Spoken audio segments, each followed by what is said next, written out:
C'est presque de l'info, c'est la revue de presque de Nicolas Canteloup. Allez, tout de suite les titres avec vous, Mathieu Béliard. Chers auditeurs, si vous n'écoutez pas Europe 1, restez sur Europe 1 qui vous accueille, chers auditeurs, pour vous faire vivre l'info avec Europe 1.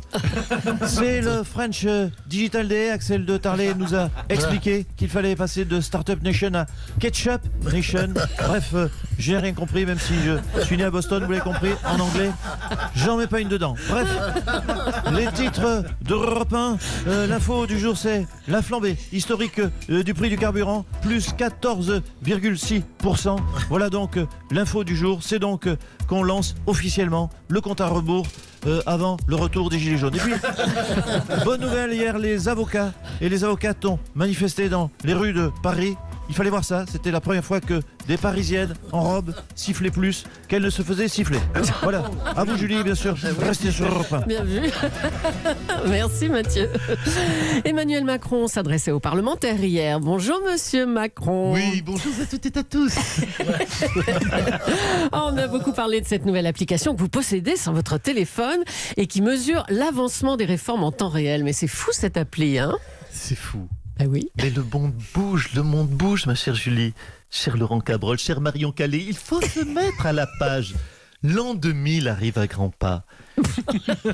Oui, monsieur Cabrol, il va falloir vous résoudre à mettre au placard votre Minitel, monsieur Cabrol. Vous savez, il s'est passé des trucs depuis. Regardez monsieur Pierce qui est à la page.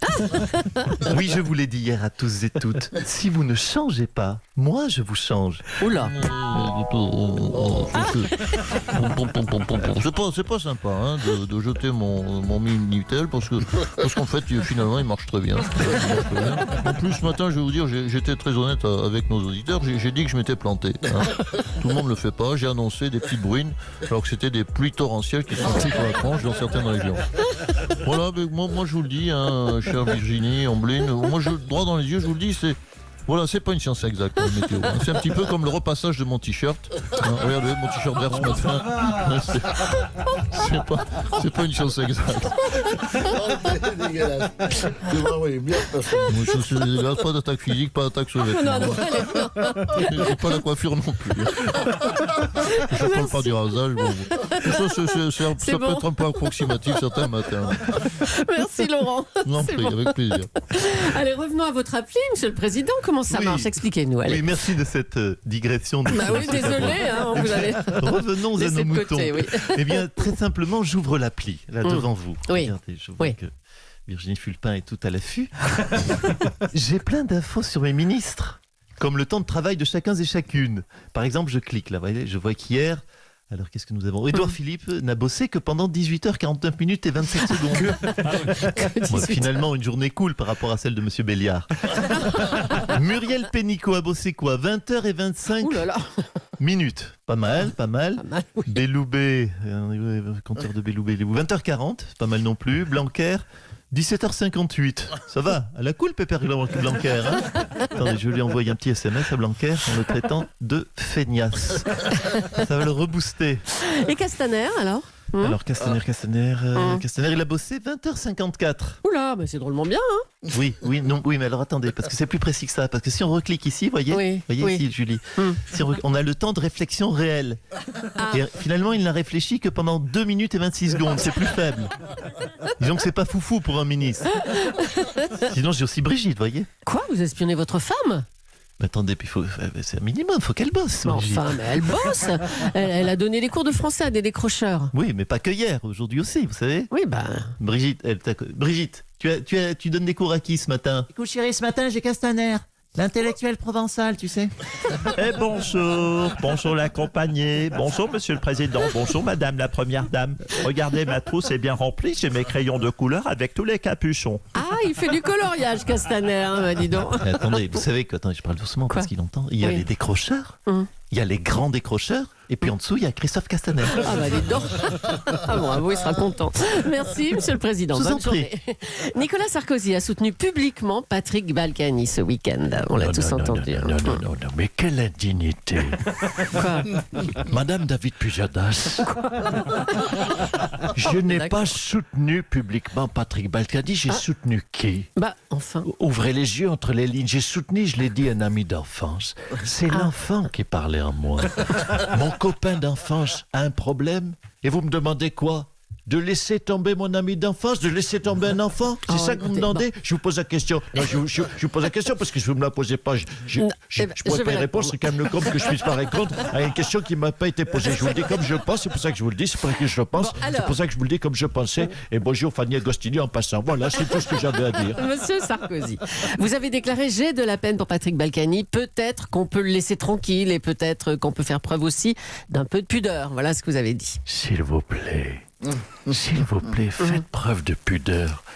Pourquoi faire preuve de pudeur? Patrick Balkany, vous le savez, c'est la pudeur incarnée. Oui. On ne riez pas bêtement, monsieur Bayard. C'est un homme très pudique, Patrick Balkany. C'est pour ça qu'il avait acheté un palais à Marrakech. C'est parce qu'il aimait pas se mettre en petite tenue, en slip ou en maillot de bain sur les plages françaises. Trop pudique, mon patoche qu'il était. C'est ça. Il est désormais dans une cellule de 9 mètres carrés à la santé. 9 mètres carrés. Vous savez, Mme Julie, monsieur Mathieu Mitard, Mathieu Mitard. c'est étrange la vie finalement. Oh, c'est reparti. Et quand je parle comme ça, je pense à Vandy Bouchard. La vie, quand on y pense, rendez compte, j'ai connu Patrick Balkany, mon ami d'enfance. Il était dans une chambre d'enfant de 9 mètres carrés. Ah, déjà, oui. Et aujourd'hui, il revient dans 9 mètres carrés. À midi, on allait à la cantine. À midi, aujourd'hui, il va au réfectoire. À 16h, je me souviens encore, c'était l'heure de la récré. On allait dans la cour. À 16h aujourd'hui, pour lui, c'est l'heure de la promenade. Il va aussi dans la cour. Finalement, c'est un retour en enfance. Et vous allez peut-être même le rejoindre. Et la boucle sera bouclée. Dis donc, toi, tu vas te calmer. Oh putain, t'as de la chance que je sois maître zen.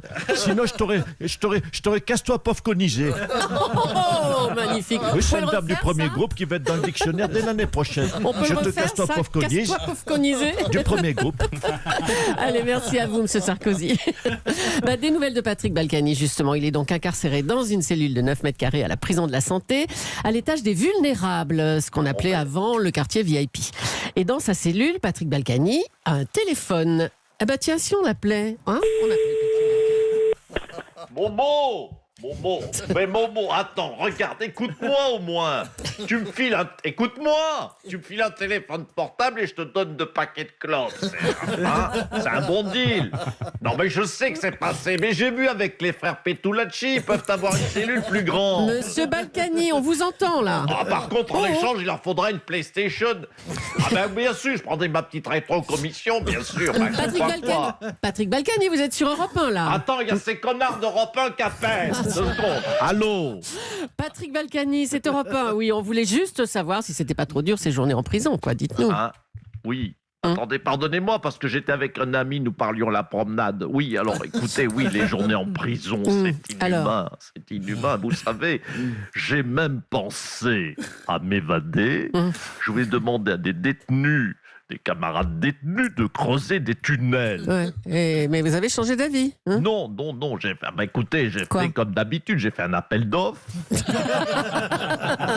Mais bon, comme j'ai truqué le marché au bénéfice d'un Slovaque qui a pris perpète, je me suis retrouvé avec tous les Corses qui veulent me casser la gueule. Donc. Mais que voulez-vous? Bah oui, j'ai pris de mauvaises habitudes dans le civil. Bon courage, hein, monsieur Balkany, c'est pas gagné. Hein. Tout ça. Isabelle Balkany assure donc l'intérim à la mairie de Levallois. Elle remplace son mari qui est donc en prison. Elle assure, là, elle occupe le bureau. Quelle remontada, ma chère Julie. Mais Nelson Montfort, mais en quoi ça vous concerne, ça? Écoutez, ma chère Julie, cher Mathieu, chère Fanny, chère Virginie Fulmin, tout le monde est là dans le studio, c'est formidable, quelle belle équipe. J'étais en train de suivre pour vous le championnat de France de foutage de gueule. Et c'est une très belle performance, là, d'Isabelle Balkany. Une femme qui n'a pas pu assister à son procès pour raison de santé, qui ne peut pas aller en prison pour raison de santé, qui d'un seul coup est en pleine forme pour récupérer la mairie de Levallois. C'est extraordinaire. Elle est passée de mourante à je fais 4 fois le tour de la ville en moins de 20 minutes à cloche-pied, tout en répondant à CNews, BFM, France Info. Bravo Isabelle! Ah bah oui, on voit ce que vous voulez dire, hein, Nelson. Oui, c'est une Ouais. très belle remontada au niveau santé, une guérison exceptionnelle, disons-le. Il faut qu'elle présente ses médecins Abdelaziz Bouteflika au plus vite, qu'il puisse refaire un 5e mandat. À vous, Julie! Merci Nelson. Merci Nicolas Canteloup, ses auteurs, et merci à vous Julie. Tous les matins, la revue de presse qu'à retrouver aussi sur europe1.fr.